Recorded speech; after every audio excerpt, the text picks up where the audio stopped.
وإذ قال موسى لفتاه لا أبرح حتى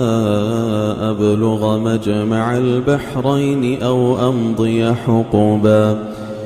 فلما بلغا مجمع بينهما نسيا حوتهما فاتخذ سبيله في البحر سربا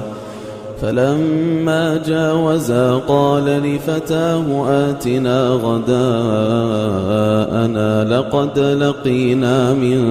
سفرنا هذا نصبا